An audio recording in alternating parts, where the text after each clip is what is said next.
একটা বিষয় নিয়ে কথা বলতেই হচ্ছে। বেশ কিছু কীর্তনের এই প্ল্যাটফর্মটিকে ব্যবহার করে কীর্তনের নামে ভাট বকে যাচ্ছেন। প্রকৃত যে কীর্তন, সেখান থেকে আমরা সরে যাচ্ছি। তো এটা কি ঠিক? আপনারা এত বড় একটা সুযোগ পেয়েছেন, কীর্তন নামক প্ল্যাটফর্মটাকে আপনারা ইউজ করছেন, এবং ইউজ করে সেখানে রাধারানীর কথা কম, ভগবান শ্রীকৃষ্ণের কথা কম, আমার প্রাণের ঠাকুর গৌর হরির কথা কম, আর কী করছেন? উল্টো পাল্টা ভাঁট বকে যাচ্ছেন।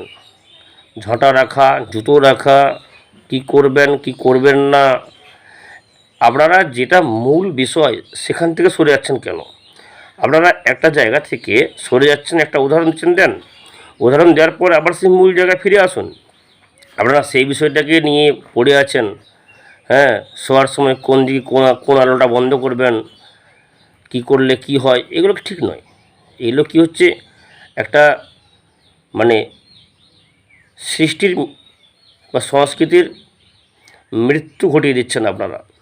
তো আমি আপনাদের কাছে একটাই অনুরোধ করব যে আপনারা প্রকৃত কীর্তন সেটি করুন। এরকম ভাট বকাগুলি বন্ধ করুন। কীর্তন নামক বিষয়টাকে নিয়ে ভাট বকা বন্ধ করুন, নাহলে অন্য কিছু করুন।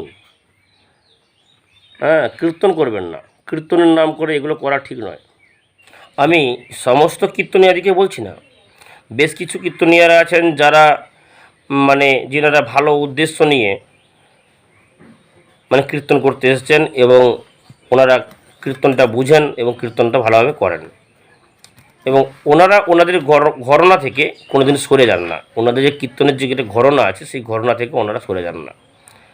ওখানে ওরা ঠিক কীভাবে যেমনভাবে কীর্তন হয় সেভাবেই কীর্তনটা করেন।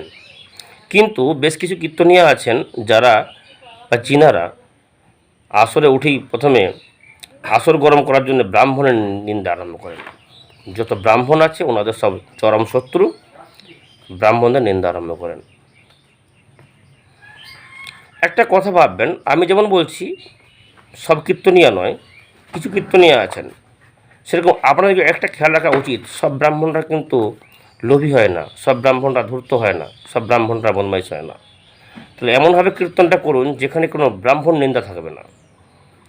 ব্রাহ্মণদের নিন্দা করে যদি আপনাদেরকে আসর গরম করতে হয়, আপনাদেরকে আসরটিকে পরিচালনা করতে হয়, তাহলে আমি বলবো এরকম কীর্তন না করাই শ্রেয়।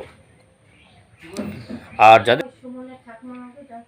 আপনারা যাদের নিন্দা করছেন, অর্থাৎ আপনারা যে ব্রাহ্মণদের নিন্দা করছেন, একটা কথা মনে রাখবেন, আমাদের প্রাণের ঠাকুর গৌর হরি সেই ব্রাহ্মণ বংশে জন্মগ্রহণ করেছেন। আপনারা ব্রাহ্মণদের নিন্দা করছেন, তো সেই ব্রাহ্মণদের বংশেই জন্মগ্রহণ করেছিলেন। আমরা যে পঞ্চতত্ত্বের পূজা করি, শ্রীবাস ঠাকুর, নিত্যানন্দ, সমস্তগুলি জন্মগ্রহণ করেছেন ব্রাহ্মণ বংশে। তাহলে ব্রাহ্মণ নিন্দা থেকে বিরত থাকুন, ব্রাহ্মণ নিন্দা একেবারে করবেন না। কীর্তন করুন, কাউকে আঘাত দিয়ে নয়। কীর্তন করুন, যেখানে রাধাকৃষ্ণের নাম হবে, ভগবানের নাম হবে, সেখানে আমার প্রাণ কাঁদবে। সেখানে এমন কীর্তন করুন যেন ভক্তরা চোখের জল না রাখতে পারে। ভক্তরা আপনাদের কীর্তন শুনে হো হো করে হাসবে, এটা ঠিক নয়। এটা শ্রেয় বলে আমি মনে করি না।